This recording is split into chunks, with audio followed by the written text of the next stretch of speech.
À présent, c'est l'heure du Grand Témoin.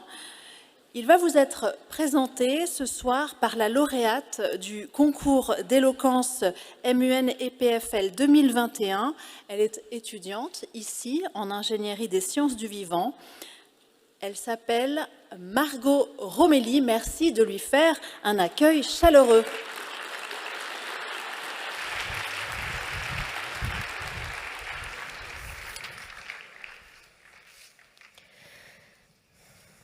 Bonjour et bienvenue à toutes et à tous. C'est avec un immense plaisir que je suis devant vous ce soir pour vous présenter celui qui sera notre grand témoin pour cette édition 2022, Monsieur Kenneth Roth. Sans doute son nom ne vous est-il pas inconnu, puisqu'en tant que directeur exécutif de l'organisation non gouvernementale Human Rights Watch et ancien procureur général des États-Unis, il est une référence mondiale et indiscutable au sujet de la situation des droits humains dans le monde. Une situation dont nous tous et toutes, aujourd'hui, connaissons le caractère parfois bien délicat à l'échelle internationale. Docteur en droit et diplômé en lettres humaines, il agit au quotidien en tant que militant pour les droits de la personne humaine, avocat et surtout porte-parole de celles et ceux dont la voix n'est pas toujours écoutée. Avec Human Rights Watch, il se donne pour mission de défendre les droits de l'homme, en militant notamment pour la liberté de la presse, l'abolition de la peine de mort, de la torture, mais aussi en intervenant dans de nombreux conflits. Ces combats furent et seront encore nombreux. Et il accorde une attention toute particulière aux questions de justice internationale, de politique étrangère des grandes puissances et des activités des Nations Unies. C'est donc tout naturellement que les enjeux soulevés par celui que l'on surnomme parfois le guetteur des droits de l'homme ou encore la machine de paix sont mondiaux et s'inscrivent dans la philosophie que cette cérémonie a pour objectif d'illustrer. En tant qu'ingénieur, même si la plupart d'entre nous ne sont pas encore diplômés, nous avons pour mission de garder à l'esprit que la problématique des droits de l'homme est loin d'être entièrement résolue. Et sans doute que les derniers événements advenant à l'est de notre propre continent nous rappellent que la problématique des droits humains est loin d'être résolue et que l'enjeu est d'une complexité aux profondeurs immenses. En effet, nous avons tous commencé nos études avec un idéal. Que cet idéal ait été construit par nos parents, plus ou moins agréablement, par nos professeurs, par un ami de longue date, ou encore par un héros de livres, de dessins animés, de films, que sais-je. Nous avons tous et toutes en notre cœur une petite lumière qui nous éclaire lors des longues soirées de travail. La poursuite de cet idéal est un droit que nous exploitons au quotidien, même si parfois nous n'avons pas les ressources suffisantes pour le voir de cette façon, tant le travail peut rendre l'esprit obscur à ce qui nous anime réellement, à ce qu'il est vraiment important pour nous, mais surtout pour notre cœur de suivre. Mais à quoi rime ce droit lorsque des millions d'êtres humains dans le monde n'ont pas accès à celui si fondamental de l'accès à la sécurité, de l'accès à l'éducation, à l'eau courante ou même à la nourriture? Nous avons la chance, tous et toutes autant que nous sommes, de vivre une vie consacrée à l'apprentissage, à la découverte. Mesdames et messieurs les enseignants, à l'enseignement. Mais nous avons surtout le devoir de faire de ces savoirs les garants des droits de tous ceux et de toutes celles qui n'ont pas la chance de voir leur voix être entendue. Car le droit humain qu'il est en notre devoir de respecter, de préserver, est celui de l'espoir. Quant à moi, mon plus sincère espoir est celui qu'à la fin de cette cérémonie, lorsque vous sortirez du SwissTech Convention Center pour aller à SAT, pour retourner dans votre chambre, car nous sommes des étudiants et des étudiantes très sérieux, nous rentrons toujours dans notre chambre pour travailler, c'est bien connu, vous serez nourris d'un espoir plus grand. Votre conscience aura été élevée à ce sujet, et peut-être alors que votre interminable série d'analyses ne sera plus un fardeau, mais un tremplin vers la défense de vos valeurs les plus profondes. Mais trêve de parole, car il est temps pour moi désormais de laisser la parole à celui qui nous fait l'honneur de sa présence ce soir. Je veux parler de Monsieur Kenneth Roth.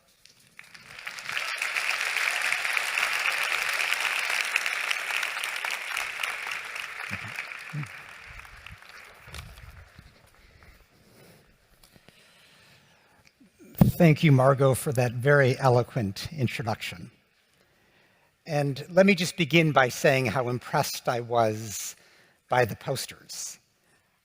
And I have to say, I have a special place in my heart for the vision of a car-free Lausanne, because this is a part about me that's not often known, but I've gone through my entire life without ever owning a car, and I'm proud of that. So I think the best cities are ones that don't have cars in them. So I hope the car-free Lausanne becomes a reality.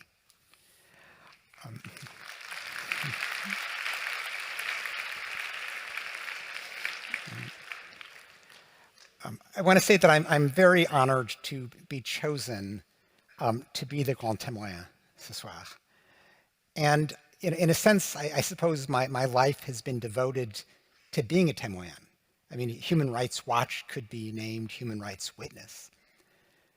But, I think it's important, and you'll see as I talk tonight, not just to be a witness, but to do something about what we see. And I'm going to try to leave you with that message tonight as I do a bit of a tour du monde about how I see things today. Now, I have to start with Ukraine.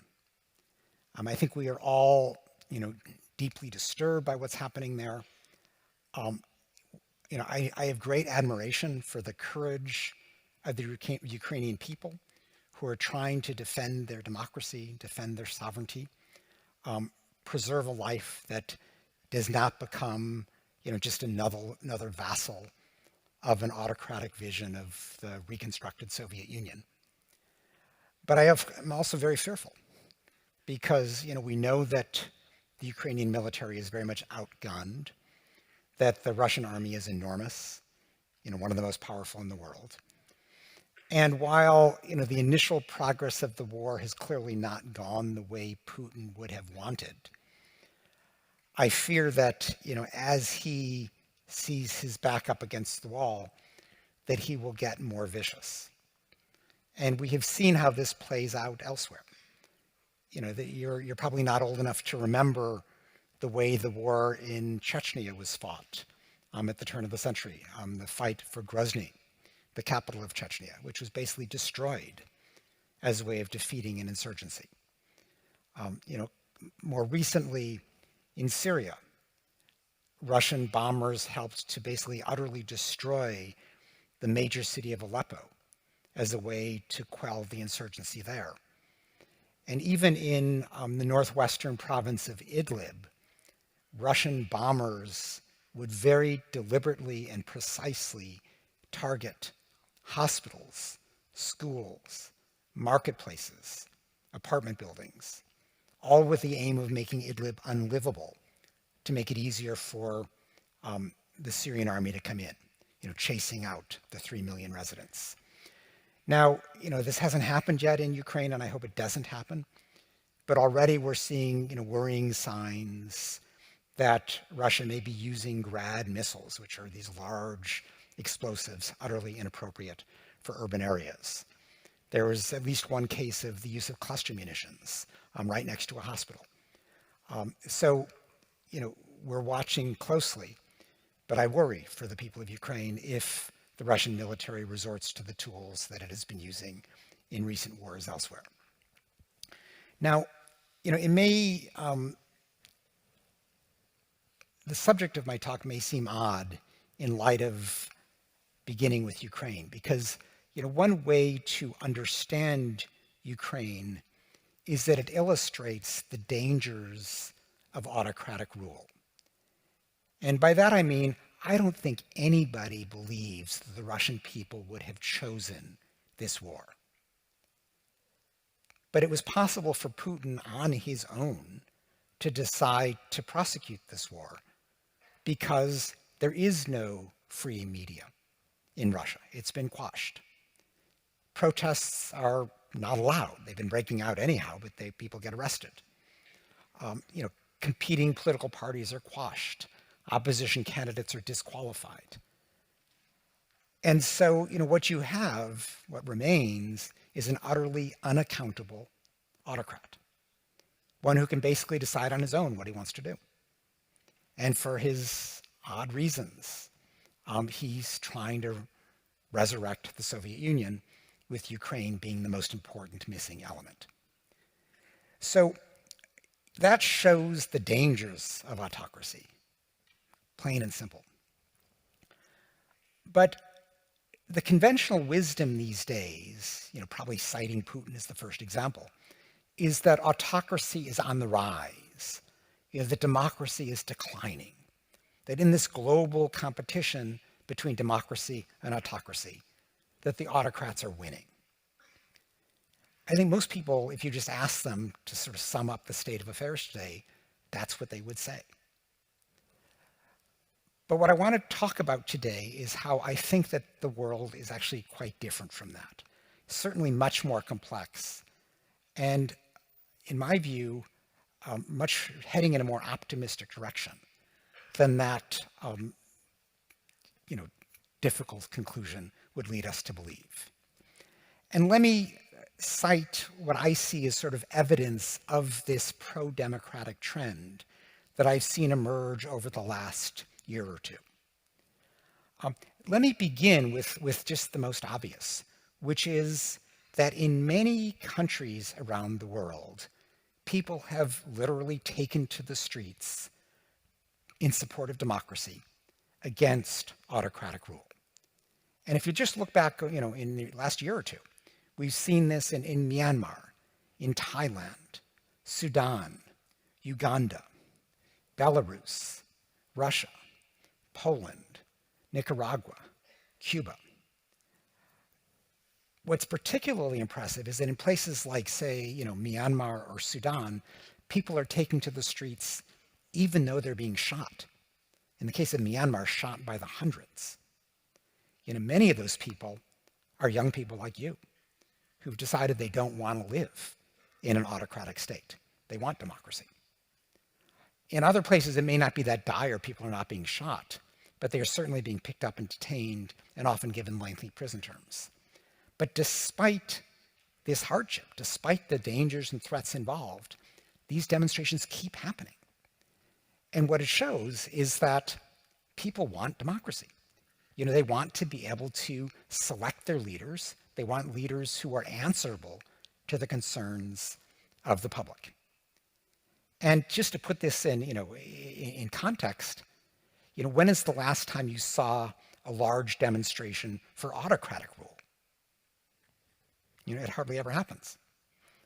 People, when they have the opportunity, and even when they're denied the opportunity, still take to the streets to defend democracy. So if you're sitting, in the presidential palace, if you're an autocrat, you look out and you see a pretty hostile environment. You realize the people don't want you. And that is, a fundamental fact that it's important to remember as we assess this global contest between autocracy and democracy. Now, the second development is something that really has emerged just over the last year and a half, 2 years. And that is in countries that still permit some degree of elections. We have seen political parties abandon their usual differences and build broad coalitions, grand alliances for democracy. And so what you see in these countries is that political parties, from the left to the right, they have nothing in common often politically other than their desire to get rid of the autocrat and to defend democracy. And we saw this emerge in the Czech Republic, where Prime Minister Babiš was ousted by one of these grand coalitions. We saw it in Israel, where Prime Minister Netanyahu was ousted by a similar grand coalition. I think it's one way to understand what happened in the United States, where, truth be told, Joe Biden was probably never anybody's first choice, but he ended up being the consensus choice as the person who seemed most likely to defeat America's autocrat, Donald Trump. And today we are seeing similar grand coalitions in Hungary and in Turkey, where two of the most prominent autocrats are now facing very challenging elections.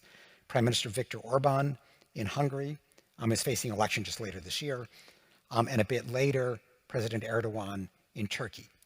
And in each of these countries, again, a grand coalition from parties from the left and the right have banded together. And as a result, Orban and Erdogan are very worried. Indeed, a similar grand coalition that came together a year and a half, 2 years ago, around local elections, mayoral elections, ended up in Hungary electing opposition candidates, that is to say, candidates that were not from the ruling Fidesz party, to 15 of the largest mayoral cities. And in Turkey, opposition to the AKP, the ruling party, led to opposition victories in Istanbul, Ankara, and Izmir, the three largest cities of Turkey. So these grand coalitions are not just a theoretical threat. They're something that have played out already and that are beginning to change what these autocrats face if they're willing to hold an election. Now, given that trend, we've seen that autocrats have begun to change their tactics. If you're an autocrat, what you typically would do is you say, okay, I've got to hold an election. It's kind of a key part of my legitimacy. But I'm going to tilt the playing field enough so that I'm going to guarantee that I win. And I'm going to do that by, censoring just a few journalists, or, maybe disqualifying a few candidates, or stymieing a political party, or, banning a few protests, just enough to tip the balance so I win. That was the usual procedure, manipulated elections. But increasingly, autocrats have lost confidence that they can win a merely manipulated election. And what they've begun to do instead is to pursue complete electoral charades, something that has no credibility whatsoever, a zombie election, where, yes, people still go and vote, but basically, there's no opposition. Like, in Nicaragua, President Ortega arrested the 7 leading presidential candidates. So of course he won, In Belarus, Lukashenko did the exact same thing. And even then he faced these massive demonstrations because people felt he stole the election. Because to his surprise, the wife of one of the lead candidates, her husband was in prison, she ran, and she probably won. So he had to, overthrow the election anyhow. In Russia, Putin was forced to have a zombie election for the recent Duma or legislative elections. And here, already they got rid of every real opposition candidate. The major media has been completely shut down. Demonstrations were banned, supposedly because of COVID. There was just no possibility of fighting back. But nonetheless, Alexei Navalny came up with this system to embarrass United Russia, the ruling party. His system was called smart voting. And what he would do is he actually had an app, and he would tell you in every single district what was the least bad candidate remaining, who was not from United Russia. Whoever it was, however terrible, just vote for him. And it would be a way of, directing people to kind of, in a coordinated way, vote against United Russia. And, Putin was so scared of this that, the Kremlin tried to kill Navalny by poisoning him with Novichok, a nerve agent. Navalny's in prison right now. And a few days before the election, Russia actually forced Google and Apple to take the smart voting app out of their app stores because they were so afraid of the embarrassment. And so you see, variations on this theme in Hong Kong, in Iran, places where, a few years ago, they might have risked a manipulated election, but instead they've resorted to these zombie elections. Now, some people say, oh, look at how strong the strongman is. These are the autocrats doing their thing. But in fact, this is a sign of weakness. This is a sign of desperation. Because any autocrat would prefer the quasi-legitimacy that they get from a manipulated election. But if they have to hold an electoral charade, if they have to resort to a zombie election, that brings them no legitimacy. They hold the election because the people insist on it, but it's not a real election. And so they are, revealed to be, pure dictators with no consent from the public, no legitimacy that comes from any kind of electoral endorsement. And so, when you put this all together, these large-scale public protests for democracy, the emergence of broad political coalitions for democracy, and the increasingly desperate resort to these electoral charades, suddenly things don't look great from the perspective of the autocrats. Now, we shouldn't really be surprised by that because autocrats claim that they deliver better than democracies. The classic line, if you're an autocrat, you say, yes, I may not have, had a fair election, but we get things done. Democracy is messy. It's slow. It's divisive. And so, if you're Orban or Putin, you just say, we deliver better. Xi Jinping loves this line in China. The problem is that if you look at these autocrats, they actually deliver for themselves, not for their publics. And that people are beginning to see through. It became, I think, most pronounced around the pandemic, where one autocrat after the other was putting their own political fortunes ahead of public health. And whether it was, Trump or Bolsonaro denying the problem of COVID or pushing these fake remedies, whether it was people like Museveni in Uganda or Putin in Russia who were using COVID as a way of suppressing opposition protests, or even just going to China at the outset in Wuhan, where for 3 weeks, the Chinese government denied that COVID was spread human to human. They pretended that every case was emerging from that Wuhan market. And during those 3 weeks, millions of people either fled Wuhan or passed through it. And the result is we have a global pandemic. This is what happens when autocrats are looking out foremost for themselves. And even in the midst of a pandemic, they put the public, the health of the public, the welfare of the public, secondary. And you see this in a place like Hungary, where Orban literally takes European Union funds and spends them on football stadiums so he can pay off his cronies. But if you go to a local hospital, it's disastrous. There's nothing there. People bring their own toilet paper. There's none of the basics are in the hospital. So with this in mind, people are seeing that despite the claim of serving better, that autocrats just serve themselves. So that's what has made the environment increasingly hostile to the world's autocrats. But before we get complacent, I think it's important to recognize that, as you would expect, in the fight between democracy and autocracy, it's not enough just that the autocrats are behaving poorly. The Democrats have got to behave better. And here things have been falling short.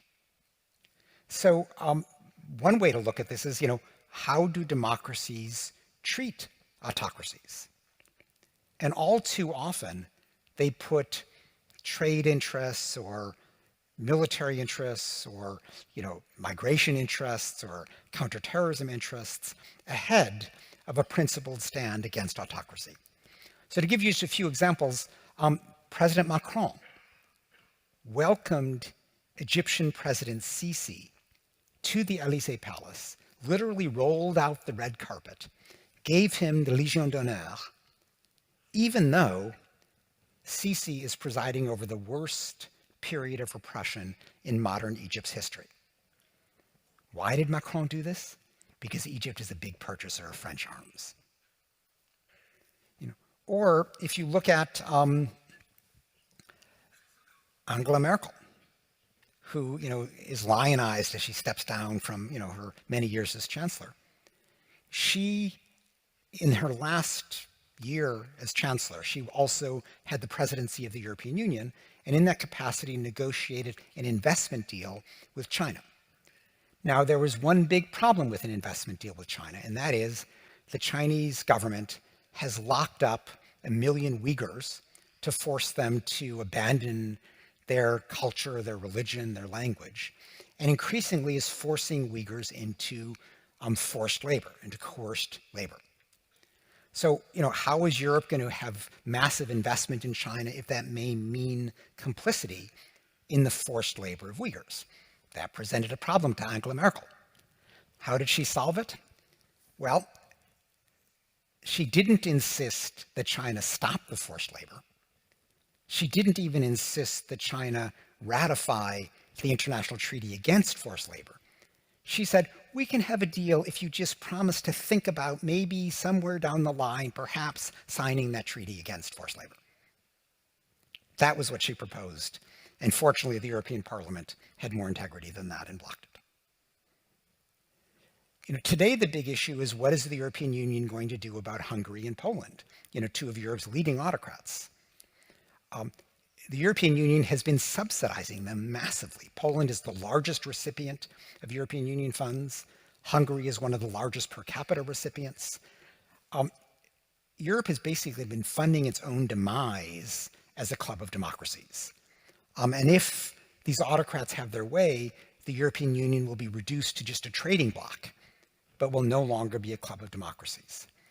And the key is really, will the European Union insist on conditioning its large subsidies to these countries on respect for human rights, democracy, and the rule of law?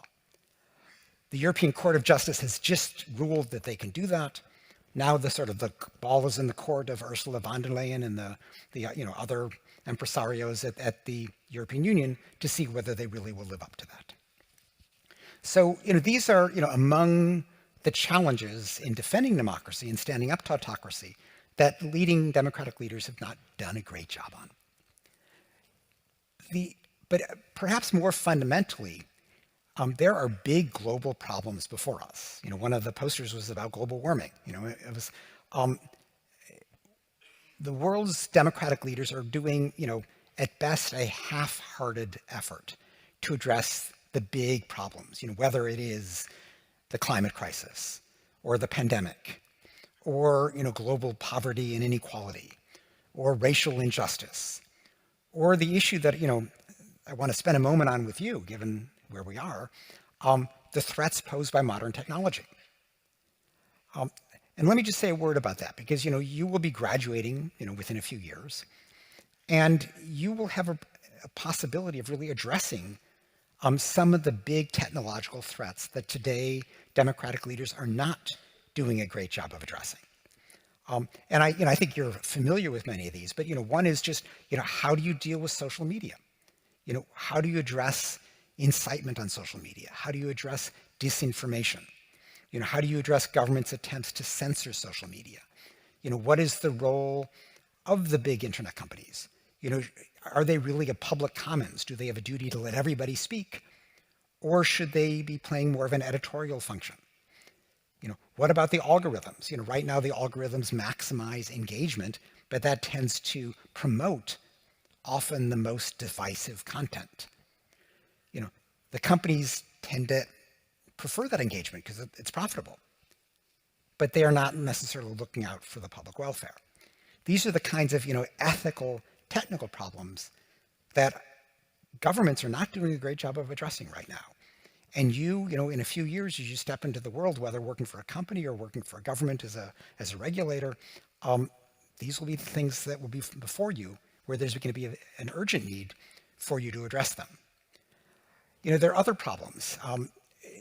This, no-click hacking has been in the news recently. The NSO Group's Pegasus spyware, where they can basically put it on your phone without you even clicking on a link, without you knowing. We need technical antidotes for that. We need an app that tells you if somebody's taken over your phone, because right now, journalists and activists and human rights defenders are getting their phones taken over, including, treating it as a listening device, as a camera, and going through their entire contacts, their entire emails, all their communications, and they have no idea. We need technical solutions to what has been a kind of a big split between what we once expected to be our privacy and what autocratic governments are now able to threaten. We're all aware of some of the issues around AI, artificial intelligence. How do we fight against bias as artificial intelligence is used increasingly to deploy police officers to supposedly the high crime area, even though the high crime area is just based on, prior, often discriminatory policing rather than an objective assessment of who poses a great crime risk. Similar issues come up with, using algorithms to set bail, or even using algorithms to give access to government benefits. How do we ensure that these algorithms don't, treat indicia of poverty as indicia of unreliability and deny people access to government benefits when they most urgently need them? These are, among the issues that democracies are not doing a good job of addressing. And so, as you look forward to your career, whether you're interested in climate, whether you're interested in public health, whether you're interested in these kinds of more technical issues, there are enormous problems that democratic governments need help in addressing if they are going to be, in the end, able to say that they deliver better than the autocrats. So let me just conclude by saying that Winston Churchill once said that democracy is just the least bad system of governance. It's not great, but everything else is worse. But even if, that's what you can say for democracy, it does need to deliver. And, you as the generation that within a few years is going to be taking on these government's issues in whatever capacity you work, whether corporate or academic or governmental, it's going to fall on all of us to ensure that governments are doing a better job of really addressing today's most urgent problems. And only if democratic governments can say, yes, we are tackling climate change. We're looking forward to the next pandemic. We are addressing the next threats from modern technology. We are doing things about poverty and inequality. Unless they can do that, if they continue to fall short, this will provide fertile ground for the autocrats to continue to thrive, even if they're only serving themselves. So that really is the challenge before us. This contest between democracy and autocracy is really, in the end, a contest about whether democracy works for all of us. And democracy is not something up there. Democracy is all of you. And so I want to leave you with a sense of personal responsibility, because yes, you're in school right now, but very soon you won't be. And your ability to make contributions to these big issues is going to be a critical part of whether in the long term democracy prevails in this endless contest with autocracy. So I will stop there, and I welcome your questions.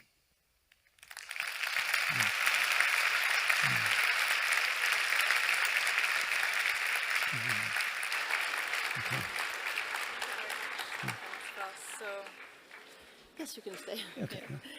So now it's time for you to ask questions. Ça peut être en français ou en anglais. Kenneth Roth. Ça peut être en français ou en anglais, ça m'est égal. Voilà. C'est comme vous voulez.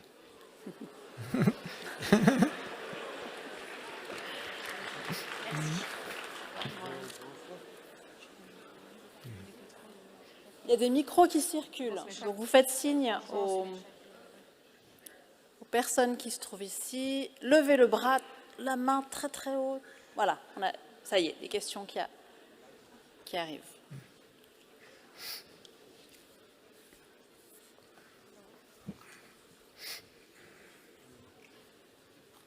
Good morning. What is your opinion about the war in Yemen? Well, Yemen is very little known, but one of the world's worst humanitarian crises, where literally millions of people are on the brink of starvation.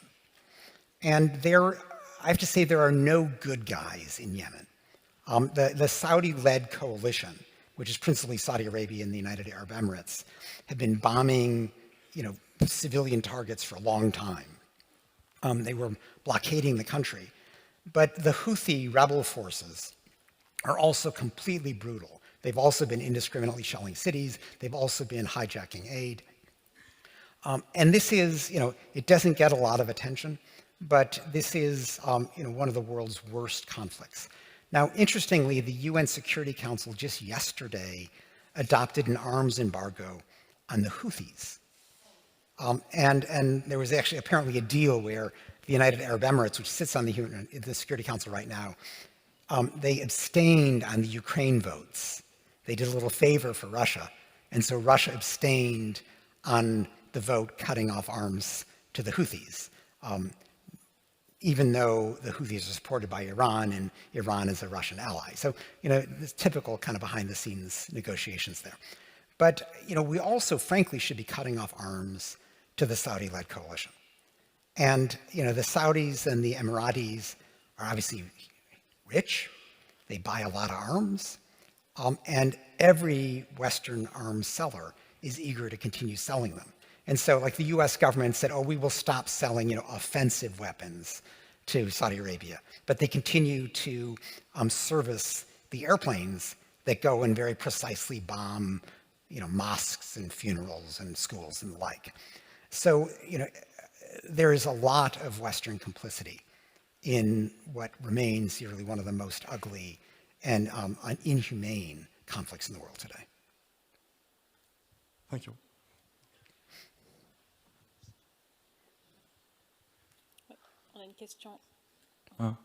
Hello.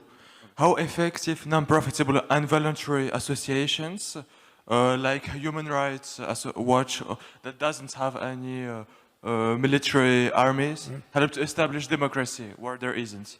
Yes. Well, it's true. Human Rights Watch, we don't have any army. We can't give out large aid packages. We can't prosecute people. What we do have, and it's very powerful, is the ability to shame governments. And that comes from the fact that, everybody believes in basic human rights. Everybody wants their government to respect rights. And indeed, virtually every government pretends to respect human rights. You can't be a self-respecting, legitimate government without giving at least lip service to human rights. And that's where our power comes from. Because we conduct very careful investigations in about 100 countries around the world, and we publish our findings. And those reports provide a spotlight on the discrepancy between what the government says it does and what it really does. And that's embarrassing. It's a very intense spotlight because we get a lot of media attention. We get typically like 1,000 articles every day about our work. And so, governments hate that. And it doesn't mean that they change overnight, but it means that we are able to sort of mobilize the people against them by showing how their actual conduct falls so short of the conduct that people expect from them. And that, over time, creates the space for civic action groups, for political parties, for independent journalists, for the elements that come together and ultimately push for a democratic government. So that's how it tends to happen. Thank you. Hello. First of all, I would like to thank you for, as a Turkish citizen, for mentioning the situation in Turkey because we get very little Western media coverage. But my question would be, you've mentioned how autocracy is the biggest threat to peace. I would like to know what you think about the US interventions in Syria and Iraq, namely, that have destabilized the Middle East in a very significant way. Yeah. And from what I've seen in my short lifespan of 18 years, autocracy was not the main reason we don't have peace in our environment. Thank you. Yeah. No, look, I would never pretend that it's only autocrats that use military force. There is a long history of the US government in particular using military force for its own purposes. I mean, in Syria, it didn't do that much of it. I mean, Syria is very much, a product of the Assad government, trying to crush the people's desire for less dictatorial rule. And he did it in an absolutely brutal way, including, using chemical weapons, besieging cities, bombing hospitals, you name it. And the Russians were very helpful there. But you're right to note Iraq because, Iraq, it's very difficult to explain even why George Bush invaded Iraq. The supposed story was Saddam had weapons of mass destruction. The evidence of that was shaky at best, and it turned out not to be true. So, there's lots of sort of psychological theories about why he did it, sort of finishing up the work that his father had done with the Kuwait War. Who knows? But it was a complete disaster. And even though Saddam Hussein was a ruthless dictator, what the invasion of Iraq left was, massive loss of life, continuing turmoil to this day. And it was a big part of why, the Islamic State emerged. Not a direct result of the invasion, but very much kind of the longer-term consequence of it. So, clearly both democratic and autocratic governments can do evil things. There's no doubt about that. Democratic governments do have the possibility of correcting themselves, of kind of, of voting the president out, of changing one's mind. When you have an autocrat, the only real option is essentially a revolution. It's not get rid of the autocrat, because the autocrat has built a structure that is designed to preclude public participation in his decisions. And that's kind of the dangerous situation that we're facing today. Hello. You mentioned the situation with... Can I just wave, because I can't see you. I'm all the way at the back. Oh, that's why I can't see you. All right. So yeah, Okay. You mentioned the situation with Germany and China, and you said that Germany, or the EU, was like depending on China and the hard workers, slaves in China, to like provide like EU with economy. So my question is, do you think that democracy is fueled by those type of countries, autocracies, countries? Do you think that we cannot live without those countries? No, I wouldn't say that at all. There was a theory, a very convenient theory, that was prevalent 20 years ago. It's pretty discredited now. But it was the theory that, if you just trade with a country like China, it'll become democratic on its own. And the idea is the trade would kind of help build the economy, a middle class would emerge, the middle class would insist on democracy, and everything would be fine. You could get rich and have democracy, and it wasn't ever painful. Nobody believes that anymore. But nonetheless, Western governments are reluctant to be principled when it comes to the economic opportunities presented by China. Now, what's going on in Xinjiang, in northwestern China, the Uyghur region, is particularly horrible. I mean, there's basically, Xi Jinping is trying to destroy a culture there. There are 13 million or so Uyghurs, and he is trying to sort of make them stop being Muslims, stop speaking their language, stop practicing their culture, and just become, in essence, Communist Party loving Han Chinese. And this is, an effort to really eradicate a culture. Now, one element of that, there were 1 million Uyghurs who were detained, and the only way you get out of detention is if you persuade your jailers that you somehow are no longer really a Uyghur. But as people are gradually being let out of detention, many of them are being put in forced labor. And this particularly affects 3 industries that Xinjiang is known for. One is cotton. 20% of the world's cotton comes from Xinjiang. And so, a critical question of any apparel company is, are you getting cotton from Xinjiang? Because if you are, it's probably from forced labor of Uyghurs. Also tomatoes, of all things, and polysilicon used in solar panels. These are the big industries of Xinjiang. Now, there is increasing recognition that the West should not be complicit in this forced labor. The US government did a rare good thing recently. It adopted a law that says that presumptively any import from Xinjiang is banned unless you can prove that it did not use forced labor. And because the Chinese government doesn't let anybody inspect what's going on in Xinjiang, in effect, nothing will come out of Xinjiang anymore. Now, the European Union is considering similar legislation, but hasn't adopted it yet. But that's really the only legitimate response to this large-scale use of forced labor. And what Angela Merkel did to say, oh, just, promise to maybe sometime sign this treaty against forced labor is not an adequate response to avoid complicity in that forced labor. Good evening. Thank you for your talk. And my question is, how should we interact with these autocracies? Because at the end, they live in the same world as us. And also, like, democracy was not, even in Europe, it wasn't like the main form of government of most countries for, a long time. So then also counting, you were talking about China, for example.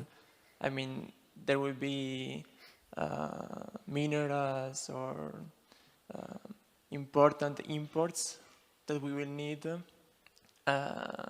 So, like, what is your vision, what is your opinion on the way we should interact with autocracies? And like if it would be more interventionist, but maybe like what happened in the Middle East could happen again even in these cases, or more like abstaining. What is your opinion? Yeah, that's a good question. And there's not a single answer to it. In other words, I think one thing we have to keep in mind is that if you assume that the people of these countries want a democratic government, they want a government that is accountable to them, that listens to them. So one of the first principles is maximize the space for the people in that country to operate politically. Try to defend them if they create political parties or independent media outlets or civic groups, and recognize that ultimately change is going to come from the people of the country. But that means that if you're a kind of a Western country, you should do anything you can to avoid bolstering the autocrat.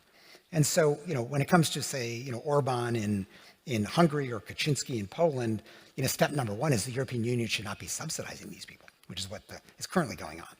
If it's a country like Egypt, even though, Sisi says, oh, I'm stopping migration to Europe and I'm fighting terrorism and I'm a source of stability, none of this is true. He's just, using this rhetoric to justify this, huge military aid, large arms sales. That should all be cut off.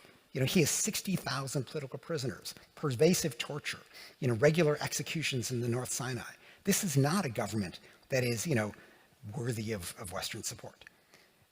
In a place like China, we don't say don't trade with China. But you should be, one, careful to avoid complicity in the case of the forced labor with the Uyghurs. But second, find ways to call out what the Chinese government is doing. One thing that we've been working on is to try to get governments to band together to condemn what's happening in Xinjiang. Governments are always afraid to criticize China because China retaliates. They did this with Australia. Australia said, we need an independent investigation into the origins of COVID-19. And China retaliated by saying, we're imposing tariffs on all of your exports. So every country is afraid to go by itself, but what they found is that there's safety in numbers. If you get a group of governments to band together, China can't retaliate against everybody. And so we've been helping to organize that. We now have 44 governments that have banded together, that have condemned what's happening in Xinjiang. And what we're pushing for now in Geneva is that the UN Human Rights Council, for there actually to be a resolution for the first time ever criticizing Chinese repression. It's amazing to this day, they've never been criticized by the UN. But these kinds of steps matter to the Chinese government because you have to remember, there's no election. Xi Jinping can't say, oh, the Chinese people chose me. He needs the kind of legitimacy that comes from being treated as a legitimate leader by the international community. And if more and more governments say, no, you're a dictator, you are repressing your people, you're committing crimes against humanity in Xinjiang, that puts serious pressure on him to curb some of these atrocities. So those are the kinds of steps that we can take that make a difference. And it's not a matter of, never trading, but it's a matter of kind of figuring out in each country what would make a difference and then pushing for that even at some cost to ourselves. Because pushing against autocrats sometimes is hard. It's not always the easiest thing to do, but it's the right thing to do. Hi. Sorry, I have a question about the United... Wait, who's talking?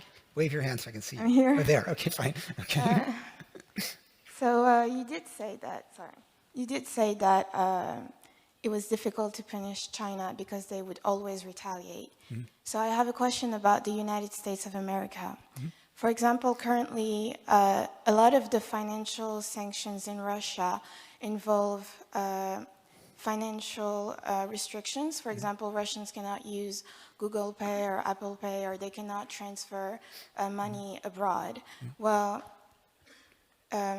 America owns first of all, a lot of those companies that transfer money.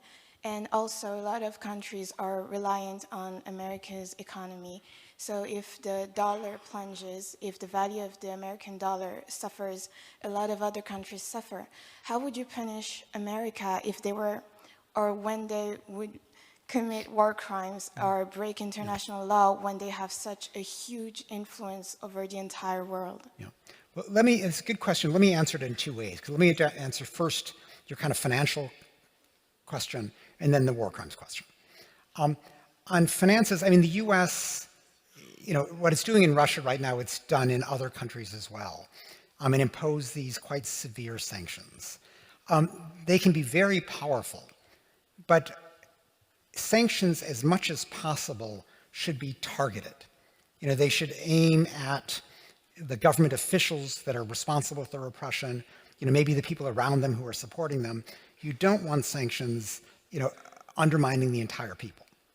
And the place where this is probably the most acute problem today is Afghanistan.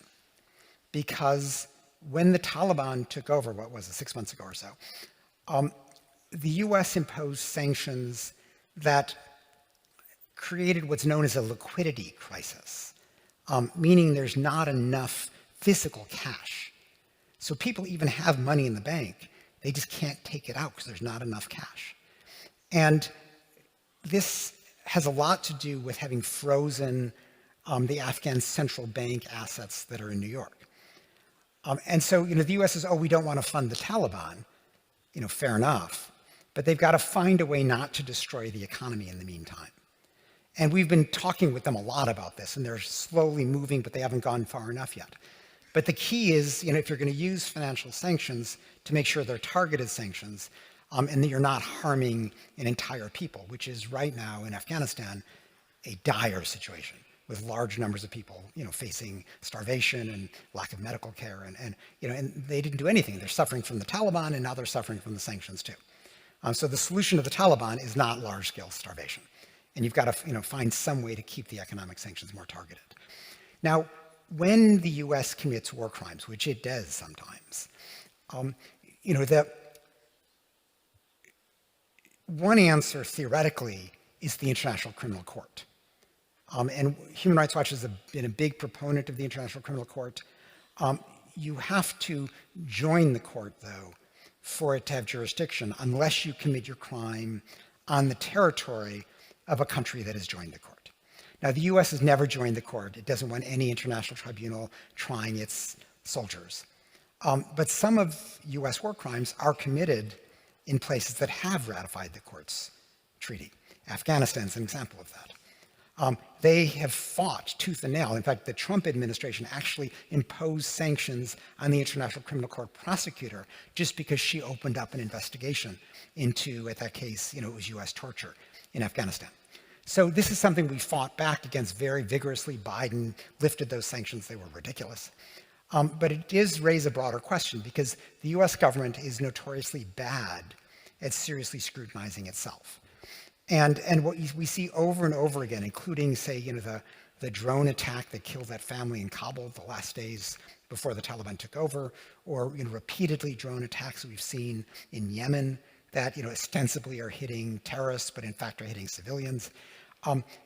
The U.S. traditionally examines it and says it was a mistake. Nobody's at fault. And that works like once or twice. But when they keep making these mistakes but don't change the rules that are allowing these mistakes to keep happening, that is a systematic problem that needs to be addressed. And so this is what we're doing. We don't really have an international tribunal to go to in the case of Yemen. And US prosecutors just don't take these cases on. But we're trying to address them politically through the media and just through pressure on the Pentagon so that these kinds of mistakes don't keep happening. Hello. Thank you for your talk. Yes, you got to wave again because I'm not following the microphone. Sorry, here. Over there. Okay, good. Yes, thank you. So, with over 75% of your financial support coming from North America, my question is, does your organization feel tied to the interests of your funders? Yeah. No, the numbers are actually, it's more like 50-50 at this stage. There's I think maybe 55% or so of our funding is from the US. The rest is from the rest of the world, including a lot from Switzerland. Both Geneva and Zurich are major sources of funding for us. But your question is a good one.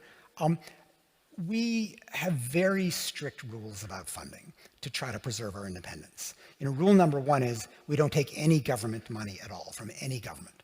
So all of our funding is purely private. We also take hardly any corporate money. So basically, our funding is about 60% individuals and 40% private foundations. Fortunately, none of them is so big that it would be a disaster if we lost them. And so we have very strict rules that our funders can fund, either most of them just give general support. They say, we like what you do, here's money, do your thing. Some of them will say, we want to help your work in Yemen, or we want to help your work in Sudan, or we want to help your work on women's rights, or your work on LGBT rights, or your work on refugee rights. That's fine too.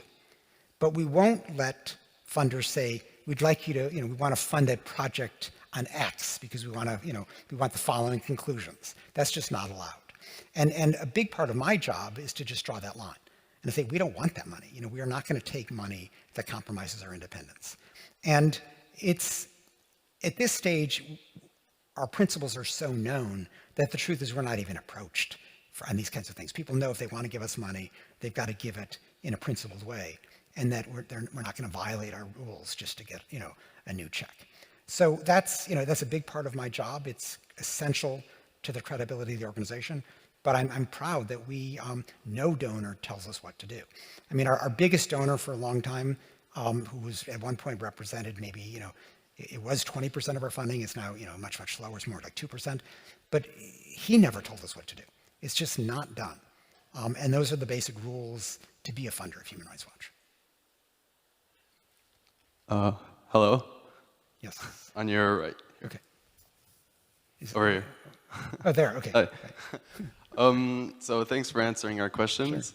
Sure. My question is, what do you think is essential for pushing forward global cooperation on the world's biggest problems that aren't favoring the rich and powerful, so not necessarily only autocrats, and basically other long-term global threats in a world. So, for example, global warming, poverty, the use of technology, etc. So in a world where autocracy and extreme capitalism is definitely far from disappearing as well. Yeah. Well, look, take climate, where everybody's aware of it as a problem. Nobody's doing enough to really address it. And the simple answer there is going to be, pressure from within democracies. And frankly, I think younger people, their voice is particularly important here because, you're going to live with the consequences of climate change more than older generations. It's getting worse and worse. So I don't think there's a magic bullet here. There's not a panacea. It's just a matter of putting enough pressure on governments that they take the difficult steps required, which are not going to be cheap. This is going to be an expensive proposition. Some people are going to lose. That's what's going to be necessary to solve the climate problem. So I don't think there's any simple answer to this other than just sheer political pressure. That's what governments respond to. And they're not going to take the difficult decisions required until they face that pressure. Because when they do take a difficult step, they certainly hear from the oil companies, they hear from the coal mining trade unions, they hear from all the custodians of the status quo. These are the people who know that they're going to lose from a pro-climate stance. And the only way to overcome those voices is for the broader public to make this an issue of paramount concern. Hello. Good evening. How do you think AI will You got to wave because I have no idea where you are.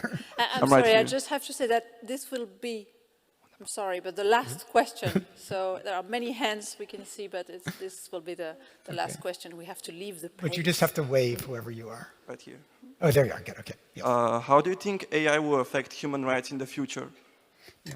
Well, I mean, I mentioned a few in my remarks. There's this, I think, naive belief in algorithms as somehow being, objective or more scientific or just above partiality, above bias. And we just know that's not true. Algorithms are only as good as the inputs into them.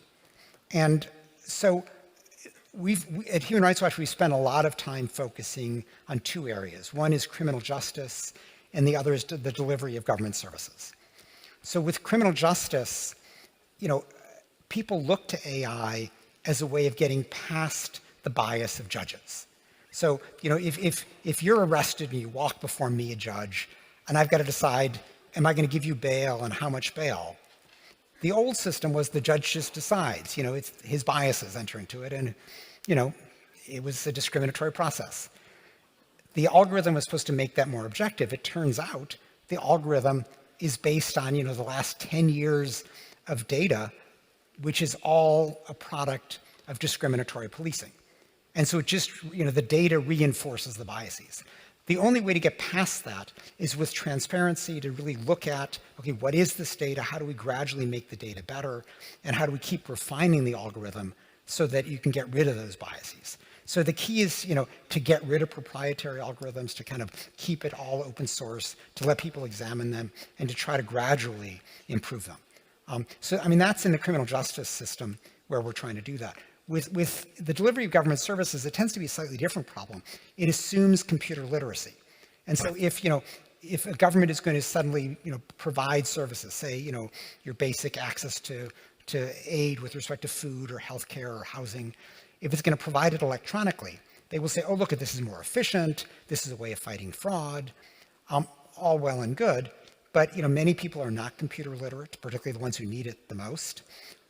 And people who are kind of rejected by the algorithm for whatever reason, because people who are poor are less likely to have the documentation and all the credentials that they need to get the service. They get rejected. They don't know how to appeal. It's all, an algorithm. It's incredibly frustrating. And people are just, bereft. They're at a loss as to what to do. So as these kinds of systems are automated using things like artificial intelligence, we've got to make sure that they remain sufficiently user-friendly, that particularly the lesser technologically capable people are still able to fairly access government services. So those are just two examples where, yes, we're moving in an AI direction, but there still is a lot of fine-tuning that needs to be done. Merci beaucoup. Thank you very much, Kenneth Roth. Thank you all. Thank you very much.